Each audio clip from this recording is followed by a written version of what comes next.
how do we compete, Brandon, just on quality of warehouse with the Salt Lake, Las Vegas, Phoenix, our main competitors? Does our quality win us business over any of those markets, or are there other factors that people place in a higher regard? I would say, quality of buildings.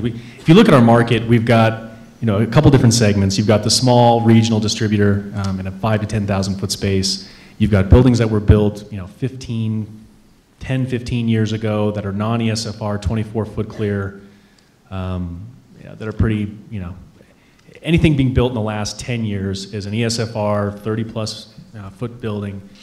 And I think, certainly those types of facilities are on par with anything in the country. And because we were a growth market the last several years, yes, we have, state-of-the-art facilities that are on par with anything, from Southern California. I think architectural-wise, I was actually in Ontario a couple of weeks ago, and buildings are beautiful. I don't think we have, quite the same architectural appeal.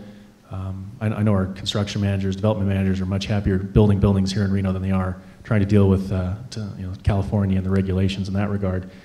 I think one thing that's interesting to point out is we really don't, people think of Nevada when you talk to folks across the country as Reno and Las Vegas, they're pretty much next to each other, right? No one really, in the industrial world, thinks there's a difference. We really don't compete with Las Vegas. If you're in Reno, you're focused on Northern California, Pacific Northwest, Las Vegas and Phoenix primarily for Southern California. So I think there's that perception out there that we're battling with the southern part of the state, and I just don't see it at all.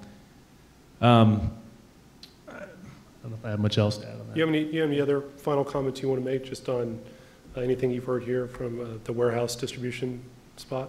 Yeah, I think, I kind of go back to my little famous slide up there. One of the questions that was on here we didn't have time to get to is, what do we need to be competitive, and who are we losing our customers to if they're leaving the market? We're not losing them to Vegas. We're not losing them to Northern California. We're losing them back to where the big dots are.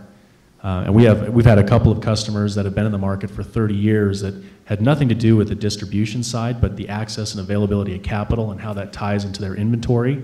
That even though they understand it's going to take considerably longer to transport goods to the West Coast, and it's going to be considerably less efficient for those customers, they're willing to take that because of the lack of availability of capital.